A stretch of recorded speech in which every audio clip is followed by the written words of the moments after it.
O meu entrevistado de hoje será Adriano Coloni, que é superintendente da Equatorial para a região Sul. E o tema da nossa entrevista será: quedas de energia trazem prejuízo para o agronegócio goiano. Adriano, tudo bem com você? Tudo bem, Divino? Agradeço demais a oportunidade de poder conversar com você e trazer um pouco mais de informação do que a Equatorial está fazendo e conseguir chegar até o nosso cliente, que é o ente mais importante nessa relação. Muito obrigado.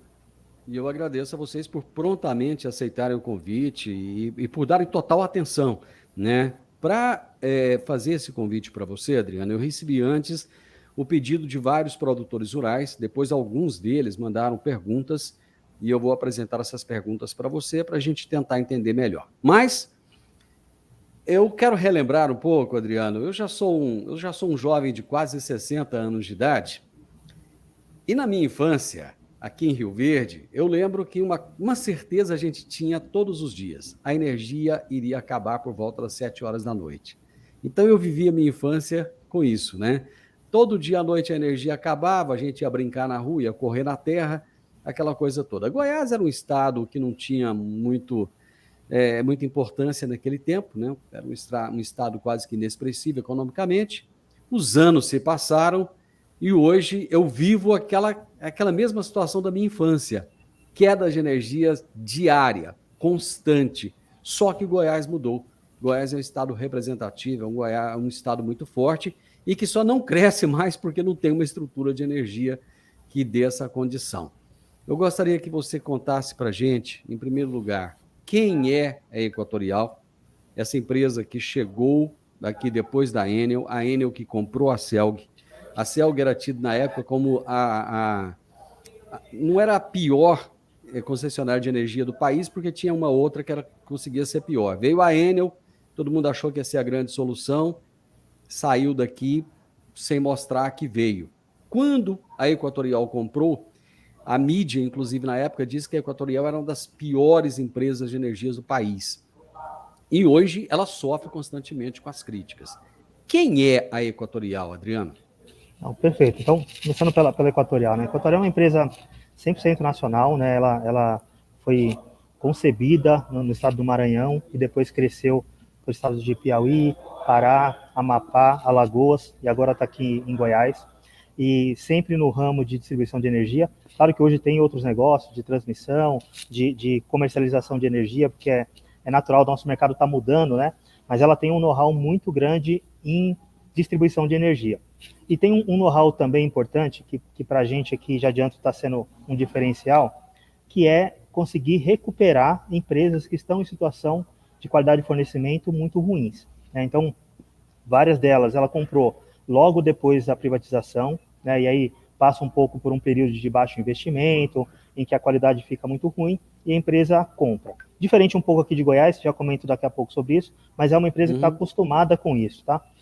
E aí isso acaba imputando a ela que tenha o controle de várias empresas com uma avaliação de qualidade ruim, porque ela está num processo de transformação, né? E esse processo de transformação, Divino e ouvintes, ele não é rápido, é muito investimento, muito trabalho e muita capilaridade, principalmente aqui em Goiás. O nosso estado aqui ele é impressionante quanto a isso.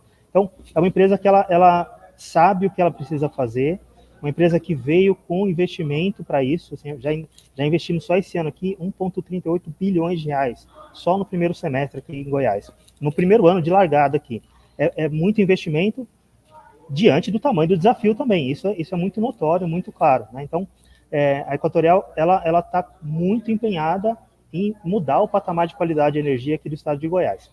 Mas existe uma trajetória para a gente percorrer. Essa trajetória já iniciou desde a compra, do estudo da empresa, do modelo de gestão da empresa, e a gente está nesse caminho com muitas ações diferentes aqui de como era e como está agora, tá? Qual é o investimento que vocês estimam que seria necessário hoje? Investimento total para falar assim: resolvemos o problema do estado de Goiás. Já investimos 1,2 bi, mas precisa de investir mais quanto? É uma pergunta extremamente difícil de explicar no ponto de vista financeiro e por quê. O que a gente enfrenta em Goiás, e desde essa época que você comentou, tá? É um estado que ele cresce muito rápido. Então, já mais de uma década, é um estado que cresce 4,5%, 5% ao ano, muito maior do que qualquer outro estado. E isso tem demandado um investimento no ponto de vista de suprimento de energia muito grande. Nós temos aqui pontos do estado que não tem energia da subtransmissão, né, do Sistema Nacional de Energia. Não é nem a distribuidora, não é manutenção, não é nada. Não tem disponível porque não tem um ponto de suprimento ali. Então, a gente precisa acompanhar esse crescimento e dar manutenção numa rede que ela vem há muito tempo degradada, né? Se a gente falar um pouquinho da pré-privatização, né, era do Estado, depois passou ali um tempo, um ano e pouco, com a Eletrobras, já no processo de saneamento para privatizar, e depois a Enel comprou. Porém, nas últimas quase 2 décadas antes dessa passada para a iniciativa privada, ela é uma empresa de subinvestimento, né? Uma empresa que ela praticamente não expandia a sua rede. E o Estado continuou crescendo. A Enel veio, fez a aquisição com o modelo de negócio dela, trouxe bastante investimento também, a gente não pode ser leviano com a empresa que estava aqui, ela trouxe bastante investimento, mas esse investimento acabou não sendo suficiente, principalmente nas pontas, que é onde a gente até o público que está falando hoje. Teve muito investimento na estabilização do sistema, subestações mais centralizadas, mas na ponta ainda tem muita coisa para fazer.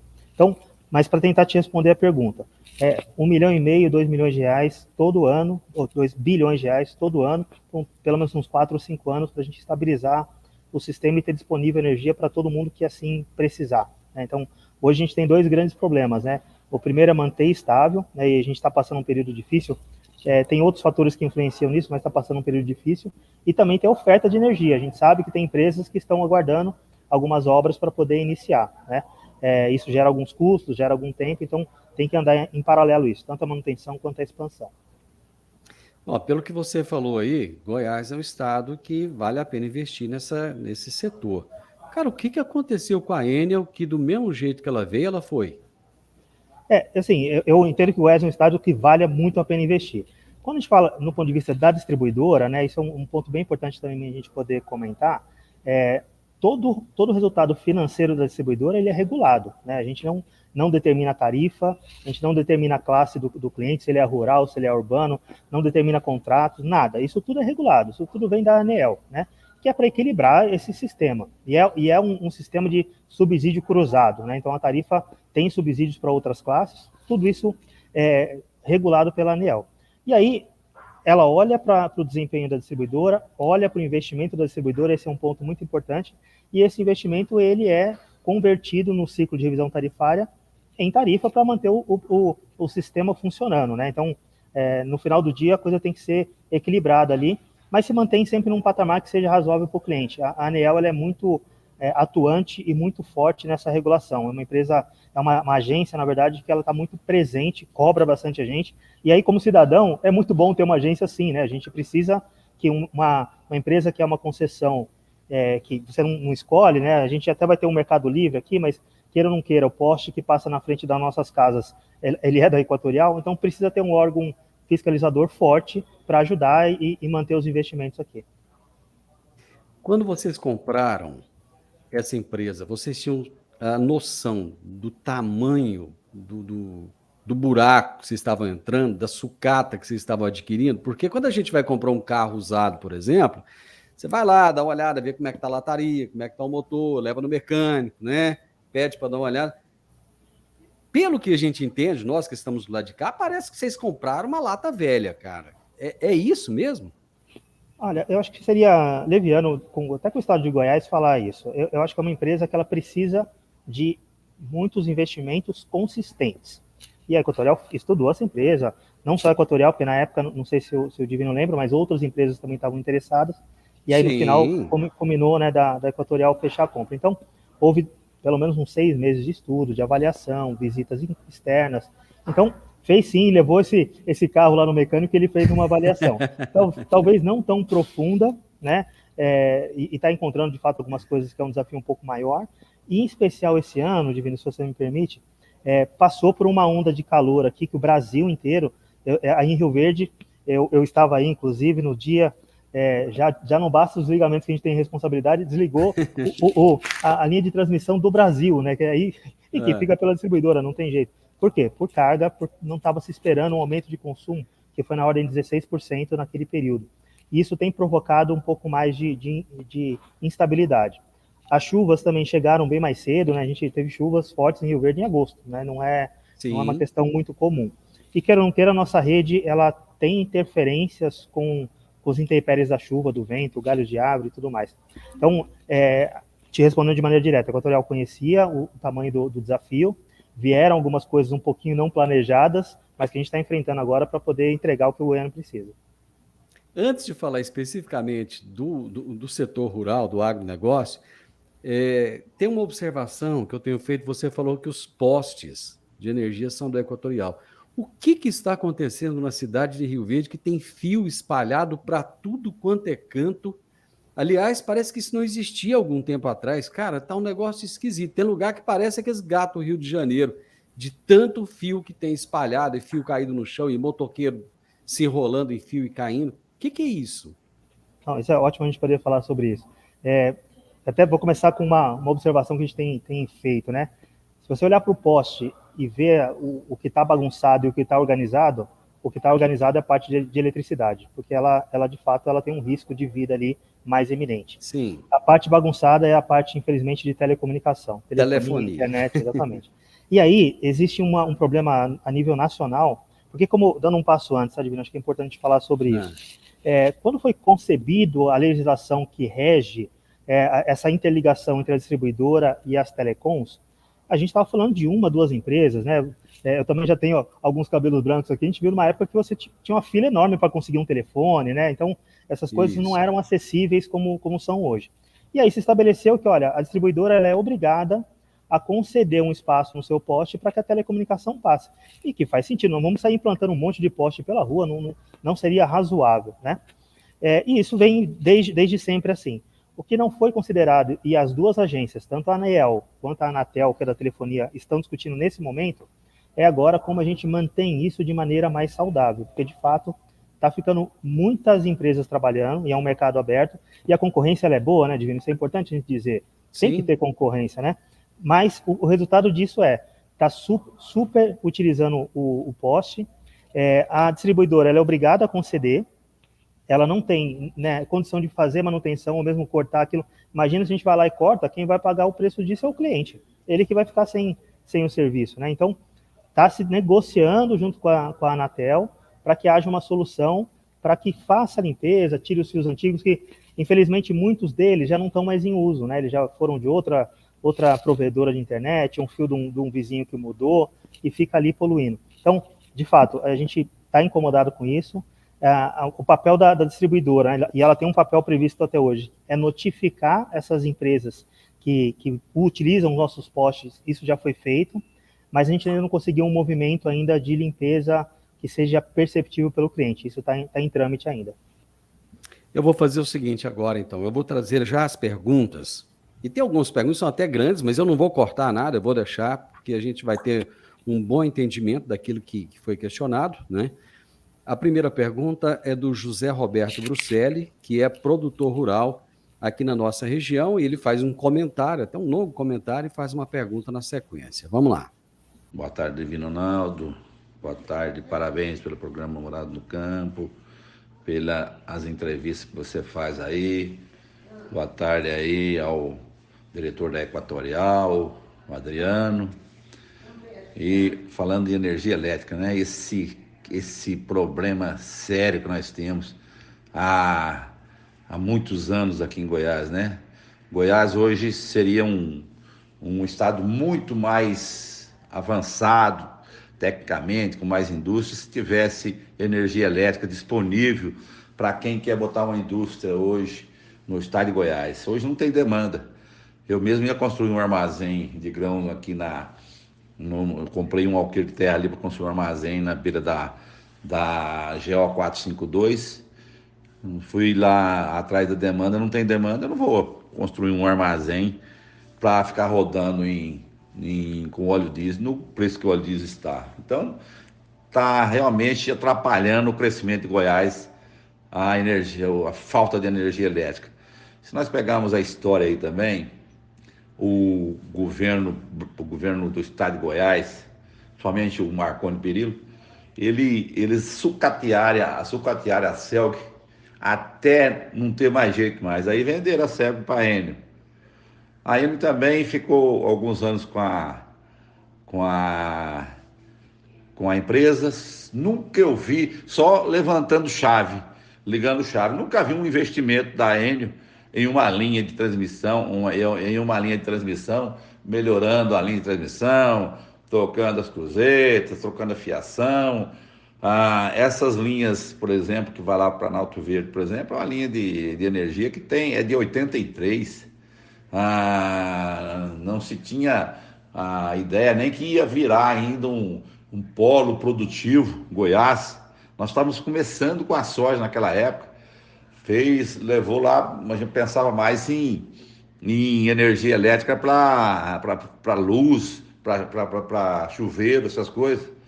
Então, não fez nenhum investimento também. Agora, a Equatorial chega também e parece que segue a mesma linha, né?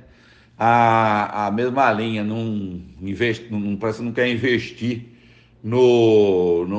investir em recuperação de redes, em construção de novas redes, em trazer mais demanda de energia para Goiás crescer, impulsionado pela energia elétrica. Então a pergunta minha é o seguinte para o Adriano. Realmente a Equatorial está pensando em investimento de recuperação de energias, de linhas, construindo novas linhas, atualização das linhas. Acho que antigamente, eu não tenho noção, sou leigo, mas os fios que estão nessas redes aí hoje é capaz que até estão ultrapassados, são fios finos, não aguenta a carga grande da energia. Então, vai haver investimento da Equatorial em recuperação e implantação de novas linhas para que Goiás cresça e tenha mais um crescimento mais sustentado através da energia elétrica? Adriano, você viu a insatisfação dele, ele fez até um histórico, né? Verdade. Da situação. Não, mas vamos lá. Primeiro, são clientes extremamente esclarecidos. Assim, a pergunta do Zé Roberto muito, muito complexa e que retrata, né, o que ele tem vivido aí. Então, eu vou abordar os pontos que ele passou. Assim. Acho que até pegar uma passagem, né, a gente tem regiões que ela tinha uma característica extremamente de rural e simples, né, onde a gente não precisava de maquinário, não digo que é maquinário elétrico, né, claro que maquinário agrícola, assim, mas ela não precisava disso, precisava ali de pouca energia, iluminação, uma bomba ali para bombear água e só. E hoje em dia estão virando verdadeiras indústrias, empresas, né? Você vai em algumas fazendas aqui, é impressionante o nível de tecnologia ali embarcada. Como eu comentei com o Divino no começo, eu não sou natural aqui de Goiás, eu me impressiono com as coisas que a gente enxerga, o quanto o agro aqui ele é avançado. E aí começa a ter demandas diferentes no ponto de vista de energia. E essa demanda nem sempre está onde a energia foi posta lá atrás, algumas décadas atrás, com um objetivo diferente. Aí entra um ponto, né, que a questão da oferta, da demanda que o ouvinte comentou. Como é que funciona isso? É uma questão da regulação, tá? Quando a gente fala de um perímetro urbano, a distribuidora para residencial, baixa tensão, ela é obrigada a conectar qualquer cliente que esteja no perímetro urbano num terreno ali, num lote que seja regular da prefeitura, né? Ela não pode colocar em área de terceiros, tal, mas, bom, entrou ali um novo bairro, a gente tem que atender. Entrou um novo cliente ali, a gente tem que atender. Porém, grandes indústrias ou na área rural, a legislação é um pouco diferente. Como eu comentei alguns minutos atrás, todo o investimento ele acaba sendo convertido em tarifa. Então, por que isso é importante? Quando há uma grande empresa nova, um grande galpão novo, uma fazenda com algum mote que precisa de muita energia, que precisa daquela energia onde não tem hoje, é feita uma avaliação de custo para levar energia para esse cliente e um cálculo de qual é a participação financeira dele para essa energia chegar lá. Ele tem uma participação financeira prevista pela ANEEL. Qual que é essa participação? É o pedaço dessa energia que é puramente de interesse dele, para que isso não vire uma tarifa para todos, né? Então, uma questão, como eu comentei no começo, para ser justo. Só essa empresa, só essa fazenda que vai utilizar, né? E aí ele tem uma participação dele. Normalmente é uma parte dele, porque a distribuidora também ela já pensa no futuro. Tá bom, ele precisa de 500 mega de carga, eu já vou fazer uma rede para 1 giga, porque daqui a pouco tem um outro ali e tal. Então, ele paga só a parte dele. Então, às vezes não tem a carga pronta ali, mas se tiver um investimento e um tempo, ela deve chegar. É claro, em alguns pontos, e sendo totalmente transparente e justo, pode ser muito caro. A gente está falando, às vezes, de obra de milhões que demoram um ano e meio, você tem que comprar um transformador e tudo mais. Então, às vezes, de fato, é difícil atender ali aquele anseio naquele momento. E aí o cliente recebe essas informações e tudo mais. Mas, conforme a gente vai recebendo essas demandas, e aí eu aproveito a sua audiência para pedir para os clientes, sempre que tem um plano de um investimento, procure a Equatorial. Olha, tem energia disponível, ou melhor, eu tenho um plano para daqui um ano e meio, eu ter um galpão nessa região, procure a empresa, que a gente já começa a direcionar um pouco os investimentos para poder atender esse cliente. A ideia da distribuidora é atender os clientes, né? A questão é equalizar o time disso. Então, volte e meia a gente tem a energia disponível, mas não tem aonde precisa, ou ela custa um pouco mais caro para levar. E aí, para encerrar aqui o comentário, e uma resposta direta para o ouvinte e para todos aqui.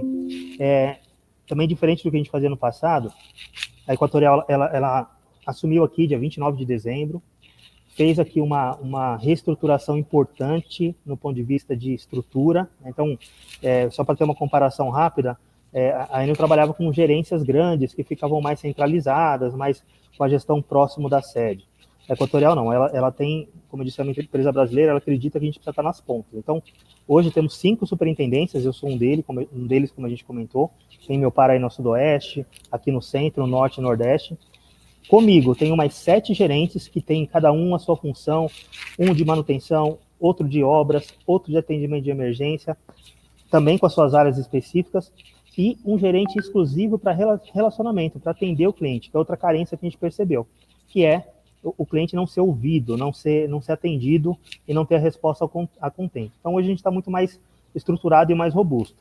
Bom, passou o tempo, algumas ações emergenciais precisaram ser feitas, estabilização da rede, algumas subestações que estavam paradas as obras.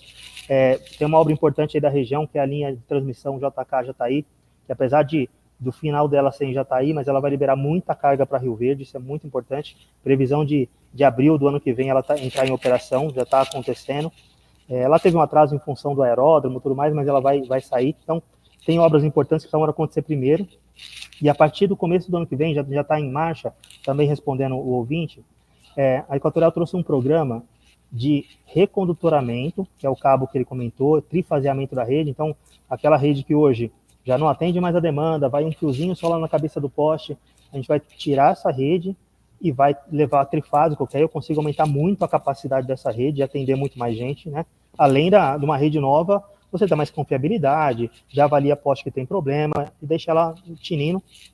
E um programa de reforço e troca de postes. Também a rede ela já é trifaseada, ela já não tem mais demanda de carga nova, já está estabelecido ali, porém a gente tem encontrado problemas com postes que a vida útil já foi. Então, a gente vai entrar com esse programa também. Falando um pouco de números, são 2.000 quilômetros de rede por ano a partir do ano que vem. Pelo menos 5 anos já está previsto esse investimento. E mais, o ano que vem, 2.000 postes e depois 1.500 postes por ano até mais 5 anos para frente, para que a gente faça frente a essa demanda de energia e melhore também a manutenção, né? É um programa que nunca foi feito aqui em Goiás e que é preciso para poder fornecer mais energia e dar mais estabilidade para o sistema. Bom, só numa resposta direta agora para o Zé Roberto, então. Ele disse que comprou uma área, quer montar um grande armazém, mas não tem energia. O que ele precisa fazer agora? Ele precisa, nesse momento, se já não fez, pedir essa energia. Qual é a capacidade que ele precisa? Esse é outro ponto importante, tá? Que está previsto na regulação. Quem informa para a distribuidora qual a energia que ele precisa é o próprio cliente. Ele que vai saber o que tem lá, isso é natural, né? Então, ele tem que procurar a gente e abrir esse chamado. Deixa eu até aqui o canal, Divino, se você permitir, se eu tiver o número do chamado dele, até para a gente dar uma resposta, entender o que aconteceu. Perfeito. E aí, a partir disso, a gente faz esse estudo de viabilidade, ver se tem alguma rede próxima. Uma outra coisa muito diferente que a Equatorial está fazendo. Não sei qual é o ramo do nosso amigo José Roberto, mas tem empresa que daqui a 3 anos ele vai precisar da carga dele plena, mas ele começa em rampa, começa com parte do armazém e tal, e aí a gente consegue fazer acordos para que, olha, hoje eu consigo então te ligar se você entrar com 30%. E aí, ao longo do tempo, a obra vai avançar e vai chegar e vai empatar. Então, coisa que a Enel não fazia, a Equatorial está super aberta, é procurar a gente e a gente vai conseguir resolver, tá bom? Eu vou trazer agora a pergunta do Paulo Compier, que é produtor rural e um grande produtor de leite também. Bom dia, Divino. Você tá bom? Paulo Compir falando. Divino, queria saber do nosso convidado aí da Equatorial, qual que é a posição dele sobre a energia. A gente, eu conheço pessoas aqui que tá com a liberação de pivô e não tem energia. E tem o papel de liberação de pivô, né? Não é o nosso caso, mas eu já estou prevendo que a gente vai faltar energia para os nossos pivô aqui também, né, nas áreas de Montevidéu. Tá? E a gente tem projetos de pivô em Aporé. A gente precisa saber como é que vai ser essa energia, né? Estamos preocupados também em Montevidéu, como a gente tira leite, né? Somos grandes produtores de leite aí na faixa de quase 30 mil litros. O que ele fala sobre energia para o leite? Se não fossem os geradores nossos, a gente estava, como é que fala? Enrolados. Um grande abraço aí, bom dia. Abraço, Paulo. Você imagina, Adriano, tirar 30 mil litros de leite por dia com gerador a diesel. E tem gente que tira 100 litros, 200 litros, né? E que passa pela mesma situação. Não, sem dúvida. Bom, o que eu posso dizer para o nosso ouvinte, Paulo? Montevidéu, em especial, a gente está com previsão para o ano que vem de duplicar a capacidade da subestação de Montevidéu, entrar com outro transformador lá. Hoje tem um de 20 e colocar mais um de 20 MVA. E, obviamente, vamos liberar mais cargas ali para alguns clientes. Até lá, e até aproveitando também a fala do Paulo, também muito, muito sensata, quem está conectado, a gente precisa garantir que ele tem energia, né, de acordo com o que ele pediu e assinou um contrato. A gente está falando de clientes que a gente chama aqui do grupo A, que é clientes de média tensão, são grandes clientes, né? É diferente da nossa residência, que é um contrato mais simples ali, que é uma ligação mais básica. Esse ele tem um contrato de fornecimento, uma medição diferenciada. Então a gente precisa garantir para quem já está conectado. E aí, quem pede energia depois, se ela já não está disponível ali, cai no que eu comentei alguns minutos atrás, precisa ter essa obra. Mas, em especial, em Montevidéu, ela já está prevista para o investimento do ano que vem, então logo a gente deve ter novidades. Também me deixa à disposição, se ele tiver algumas pessoas que queiram mandar alguma informação para a rádio, a gente dá um retorno, é super aberto essa conversa. E a gente utiliza hoje do Sindicato Rural de Rio Verde, fazemos reuniões periódicas com ele, a cada 30, 40 dias, dependendo das agendas. O presidente Augusto ali sempre nos recebe, traz demandas também, para que a gente tenha essas respostas, tenham soluções alternativas, tenha um planejamento mais alinhado. Então, a gente usa as entidades de classe para poder se aproximar, até porque é difícil falar com todos 3,2 milhões de clientes, a gente não vai conseguir, mas as entidades de classe podem representar. Mas eu deixo aqui meu canal aberto, aqui o contato aberto, para poder dar uma resposta para ele, tá? Vamos ouvir agora o Flávio Faedo, também produtor rural. Divino Ronaldo, como é que vai? Tudo bom? O senhor Adriano, eu gostaria de fazer uma pergunta para ele, em relação à questão desses problemas todos que está acontecendo com a falta de energia elétrica. Ali na região do Rio Preto, eu fiquei 3 dias sem energia elétrica. Eu já tive problemas com a questão da bomba do poço artesiano, que eu já tive que trocar 2 bombas, porque as quedas de energia acabam pegando a bomba ligada e queimando essa bomba. Aí é o gasto com a bomba, é o gasto com a empresa, né, que cobra a quilometragem para ir até a fazenda para fazer a reposição. Só essa última vez aí foi R$ 10.000 entre o painel e a bomba do poço. E como é que fica essa questão da restituição disso tudo? Porque a gente paga em dia, né? Venceu, está pagando. E nós estamos pagando por um serviço que não está existindo com qualidade. Fico no aguardo da sua resposta. Ele quer saber se ele vai ter restituição do prejuízo que já teve até agora, né? Não, vamos começar por essa parte, então. Todos os clientes da distribuidora, ele não pode ficar num prejuízo causado pela qualidade de fornecimento, por um problema de energia elétrica. existe um processo que chama de ressarcimento, né, que ele é regulado também. Às vezes, o Divino fala um pouco muito da ANEEL, mas eu gosto de deixar claro que a gente tem que seguir as regras, sabe? Tem um órgão ali que cobra a gente para a coisa acontecer. Certo. Então, tem um processo que chama de ressarcimento, que o cliente vai lá na nossa loja de atendimento, ou ele começa esse processo até via WhatsApp, eu posso passar o número aqui, para que ele seja ressarcido desse prejuízo causado pela falta de energia. Então, o que precisa ser feito? A primeira coisa, e eu peço para todos que isso ajuda bastante, faltou energia, entre em contato e abre um protocolo. Isso para a gente é muito importante. É comum chegar a mim, às vezes pelo sindicato rural, olha, estou aqui 2 dias sem energia, e vai ver ele abrir o protocolo hoje de manhã. Sabe? A gente não sabe, assim, a gente não tem um monitoramento de todas as redes, só na parte urbana a gente consegue monitorar, mas a parte rural não consegue. Então, abre um protocolo. Né? Eu sei que às vezes o sinal de telefone não funciona, mas tendo internet, por WhatsApp, você consegue abrir. Então, abriu a reclamação, a partir daí, cai na tela da minha equipe, que está aí em Rio Verde, e fica acompanhando, hora a hora, o que está acontecendo para atender. Mas, fechando o ponto do ressarcimento, ele tendo o protocolo, procurando a Equatorial ali com que queimou, uma outra informação importante, precisa ser o titular da conta para fazer esse processo. Às vezes é um pouco burocrático, as pessoas reclamam, mas precisa entender que a gente não pode, um terceiro, o João, ir lá e abrir um processo de ressarcimento em nome do Adriano, que depois ele vai pagar para o João, percebe? Então tem que ser o titular da conta, né? Então pega ali quem é o titular, abre esse processo, não é muito demorado e a gente vai e faz o ressarcimento para os clientes, tá? E aí, voltando para a questão da reclamação, nosso time aqui, uma coisa implementada para a Equatorial, ela fica para e passo, 24 horas por dia, acompanhando o tempo de restabelecimento. A gente sabe que faltar energia vai acontecer de vez em quando, a gente tem intempéries, acontece. Mas o tempo prolongado, isso promove alguns problemas adicionais ainda, né? Então, já aconteceu, perda de leite, refrigeração, a questão de bombeamento de água para poder dar para os animais, a gente sabe e é sensível a isso. E aí fica ali monitorando para que nada seja muito prolongado. Agora, ocorre alguns mais prolongados? Às vezes ocorre. Redes muito longas, a gente tem rede de 60 quilômetros aí espalhada pelo interior.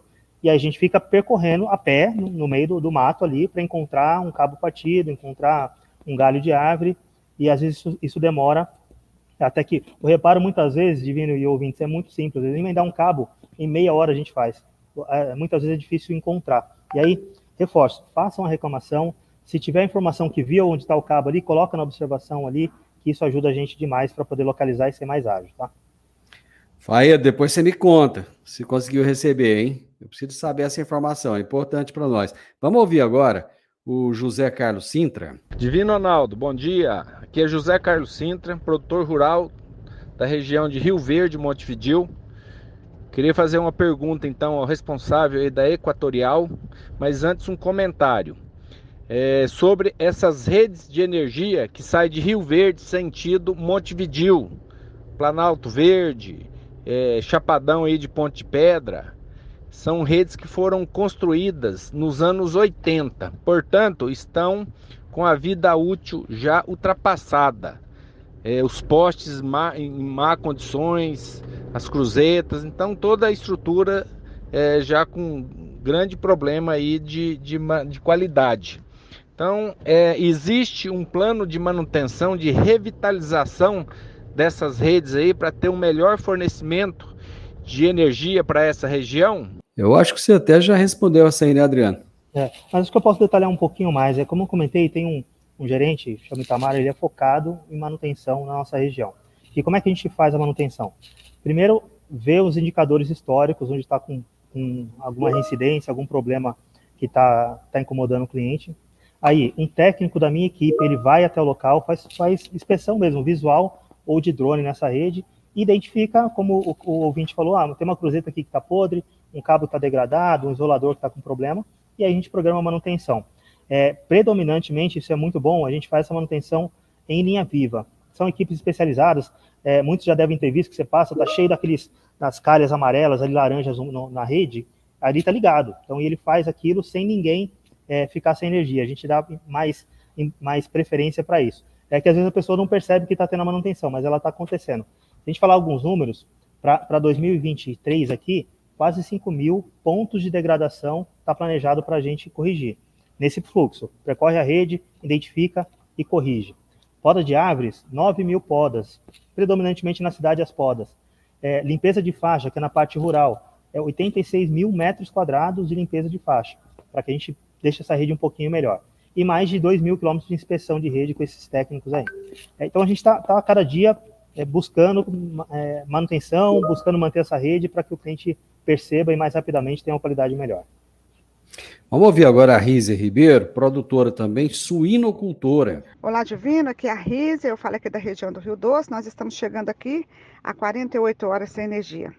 Na nossa região nós temos aí em torno de 30.000 suínos, em torno de 500.000 aves, e nesse momento todos trabalhando com geradores, o que eleva o nosso custo de produção. Mas enfim, eu não vou aqui levantar questionamento, porque essa questão da equatorial já foi muito discutido entre produtores rurais, instituições, poder público, e acredito que a própria Equatorial já levantou a questão de não poder fazer o atendimento de acordo com as nossas necessidades, porque no momento eles não têm essas condições de levantar e solucionar o problema das nossas regiões do agro aqui em Rio Verde.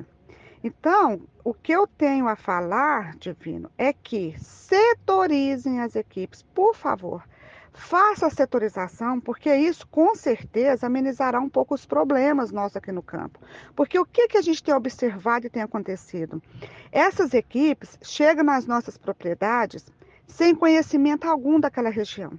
Muitas vezes eles chegam perdidos, procurando o nome do produtor naquela região, porque eles não sabem onde fica, e a gente às vezes vai até as propriedades, ajudando eles a fazer a localização dos postes, dos problemas, porque até os problemas a gente já sabe onde fica. A gente sabe onde está os postes, onde fica as bananas que mais caem e dá problema.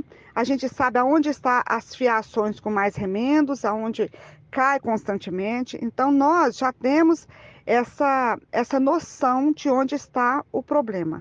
Agora, essas equipes que semanalmente chegam no campo, sem conhecimento algum, é o que dificulta mais ainda a demora de atendimento e restauração das energias no nosso campo. Então, eu peço muito para que a Equatorial acate a nossa sugestão, setorizem essas equipes, porque dessa forma eles têm como fazer um atendimento preciso e mais rápido. Adriana, a Rízia até já conversou comigo a esse respeito, e o que ela coloca é o seguinte, que essas equipes elas acabam mudando, elas não ficam fixas num determinado lugar. Então, quando a equipe está começando a acostumar ali com os pontos, com os produtores e tal, aí muda, começa tudo do zero de novo. Tá. Não, é uma excelente colocação dela, e assim, o pedido já está atendido. Agora, eu preciso compartilhar uma realidade aqui, e uma que é até muito positiva. Dentre as coisas que a gente trouxe de novidade, e isso não é em todo o estado, e sim só na região de Rio Verde, eu acabei brigando no bom sentido aqui, para que a gente começasse por Rio Verde. A gente trocou as equipes de emergência que eram terceirizadas por todas elas próprias. Então, a partir de meio de junho desse ano aqui, todas elas foram contratadas como equipes próprias da Equatorial.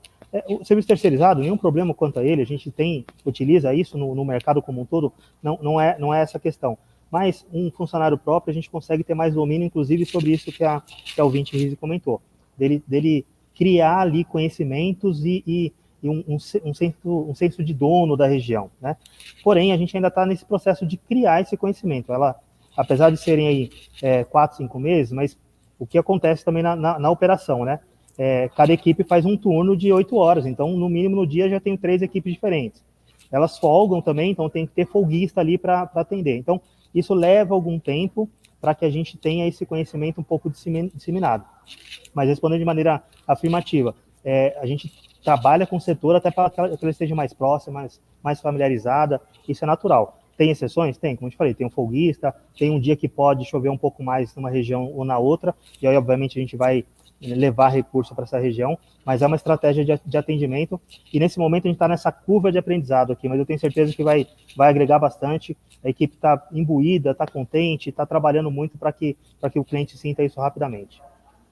Adriano, Muito obrigado, parabéns pela empresa se aproximar do Sindicato Rural, se aproximar dos produtores, se aproximar da população, vir até os meios de comunicação, atendendo prontamente quando a gente conclama vocês. Isso é muito importante. Com certeza, se vocês continuarem a trabalhar dessa forma, vocês irão obter sucesso e a gente espera que obtenha, né? Ninguém está torcendo para que a Equatorial dê errado, muito pelo contrário, que dê tudo certo, porque o nosso Estado precisa muito de uma empresa que funcione e que dê conta do recado.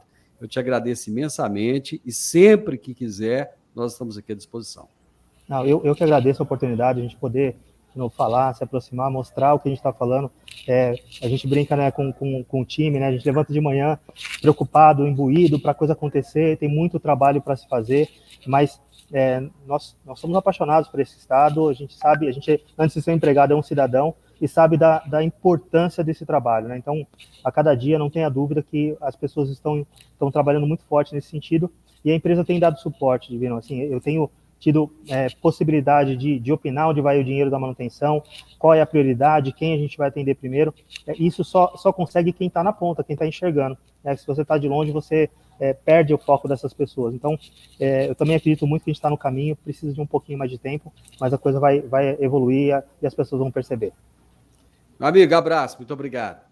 Obrigado, bom dia. Eu conversei com o Adriano Coloni, que é superintendente da Equatorial para a região sul de Goiás. E o tema da nossa entrevista foi: quedas de energia trazem prejuízo para o agronegócio goiano. Se você também está tendo problemas com a energia, deixa um comentário aqui para a gente, compartilhe com outras pessoas, deixe um gostei e se inscreva nesse canal. Um grande abraço para você e até a nossa próxima prosa. Tchau, tchau.